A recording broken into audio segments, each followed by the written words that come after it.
I think one of the coolest things about having a mindfulness practice is that after a while, you start noticing how you get so much less, or maybe not even at all triggered anymore by things that used to scare you. I recently noticed this with things like spiders, for example. It used to give me an absolute heart attack. And I would usually scream out for help as soon as I would see one. And now I see a spider and I'm like, oh, hi, let's deal with you. And I think that's largely credited to like all the years, the cumulative work that you spend on regulating your nervous system, on having the skill of being able to be aware of something without that triggering an emotion, especially a negative emotion like fear. And it just keeps you so much more in control of your life and your day. And allows you to reallocate that mental capacity to things that actually matter to you. And I think that's the other thing that I am most fascinated by, is that we can actually actively influence the way that our brain thinks. So it's actually really, really simple. Our brain absolutely loves repetition, and it will repeat the things that we focus on. And we are either unconsciously or consciously directing our attention towards things in our lives. Both, most of the time, actually. Some things we're trying to focus on actively and consciously, and then our subconscious mind often takes over our default mode and goes into that automated mode of telling the story that we currently believe about ourselves.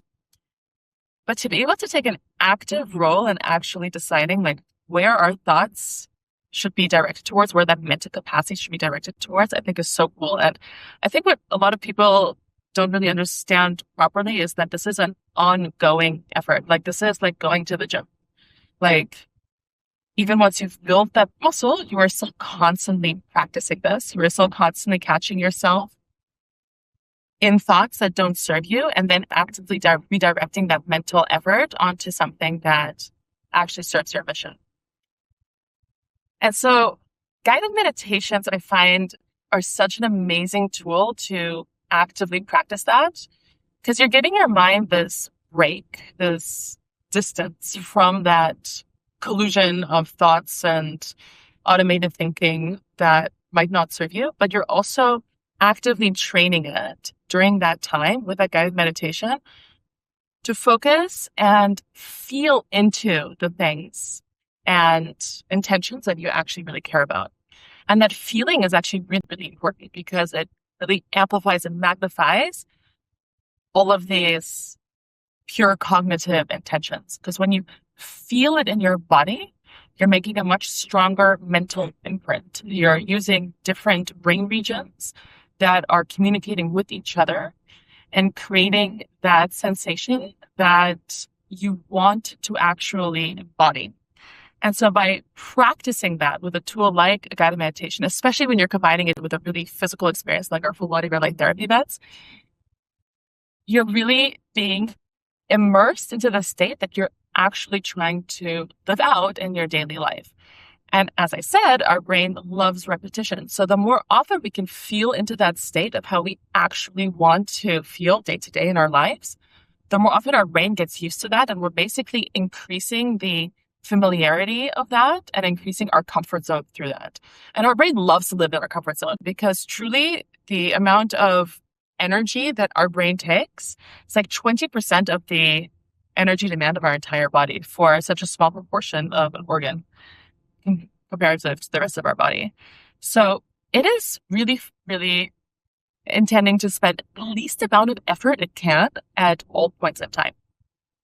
That's also why our brain is actually quite lazy, because it's actually simulating and predicting our reality more than it's actually processing it. So like right now when I'm driving, I'm able to do all of this talking and move my hands and all of this because my brain has offloaded all of this cognitive capacity to my default mode network that is just taking over while I'm driving. Of course, there's some, awareness that I'm still keeping out for unexpected events, but it's only through those unexpected events that my brain is actually breaking that constant prediction that it's on, because I know where I'm going. I know the basic overall traffic. I know the kind of speed that I'm driving at. And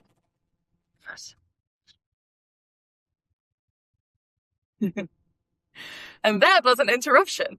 So that was something my brain did not predict, which is why you just got this smile from me. And so I think that's also like a really fascinating concept to wrap your head around, that your brain is taking in something around 11 million bits of information per second.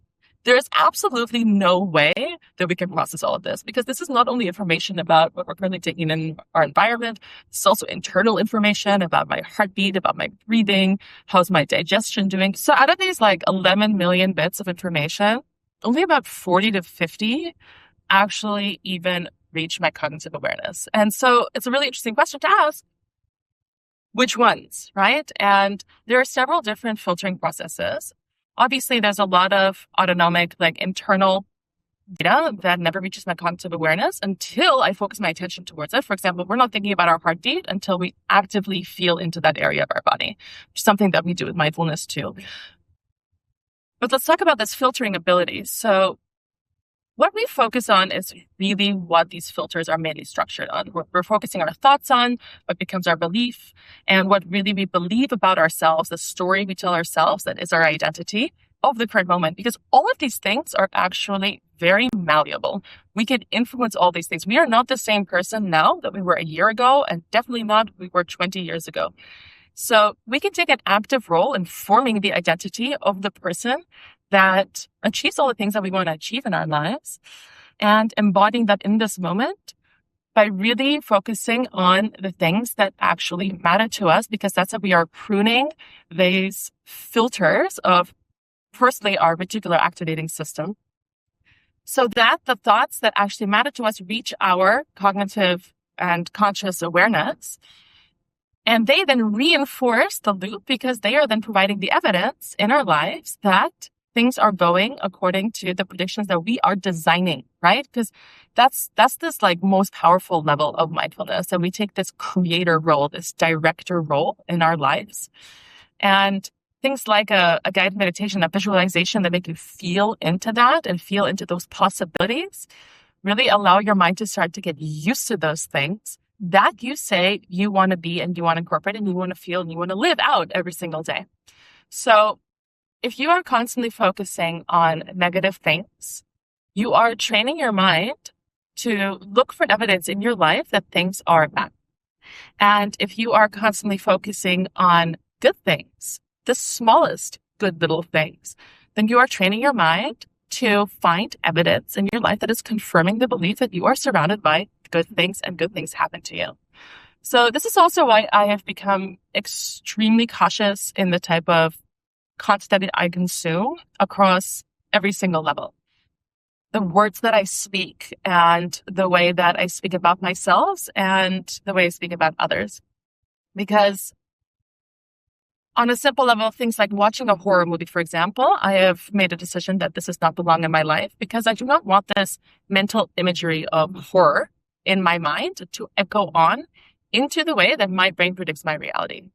I'm also very aware of the type of jokes that I make. If you are denigrating yourself, if you are putting yourself down, you are telling your brain that you are not worthy on a regular basis.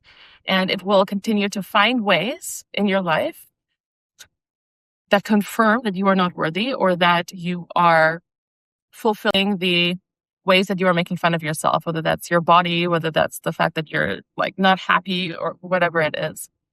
So I think this is extremely important. And actually, the more that I have trained this for myself, the more I notice this in others. And the interesting thing is that once you kind of develop this awareness and take on this director role for yourself, you start noticing how you actually influence other people as well without even really intending to. You're just showing up as yourself. But you'll notice how, for example, people that used to like to engage in gossip with you, when I cut gossiping out of my life because I really didn't feel like that energy aligned with the person that I wanted to be, these people would also stop gossiping with me. And then I actually noticed of these close people in my environment, they stopped gossiping a lot altogether. They just didn't allow themselves to indulge in this kind of a negative energy anymore because they reallocated that mental capacity onto things in their life that actually really mattered to them.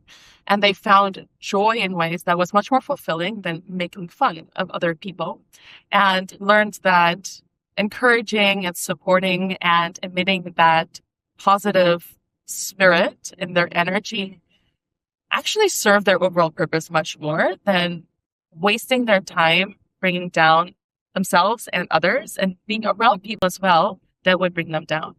So I think mindfulness is actually this overall huge term that means so many different things. Like on the crudest level, you are brainwashing yourself for success. But the thing is, like, we're all brainwashing ourselves all the time anyway. The thing is, only if you want to take an active role in directing the way that this brainwashing is actually occurring. And that's really what this is all about. And we have all these different tools like meditation and all these different styles as well that we like to explore. We have things like journaling, we have EFT tapping, we have, honestly, doing the dishes is a form of mindfulness if you appreciate it as such. Allowing the water to slowly wash over you, feeling the water, hearing the bubbles, taking that moment and saying, I don't have to be anywhere else right now than here, fulfilling this super simple task for myself. I am doing this out of love for myself. And I think that is really what you ultimately get to.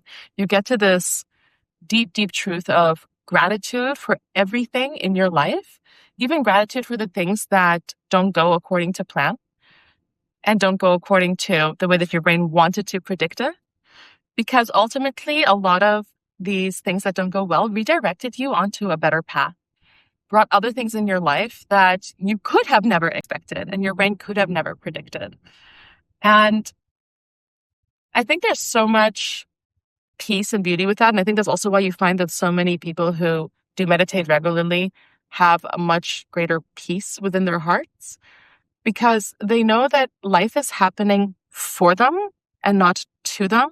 And they can appreciate all of the good, all of the bad, all of the ugly, and all of the unexpected joy that comes their way, because they know that this is all part of this beautiful journey of this experiment of life and this moment in time that we only get right here and right now once.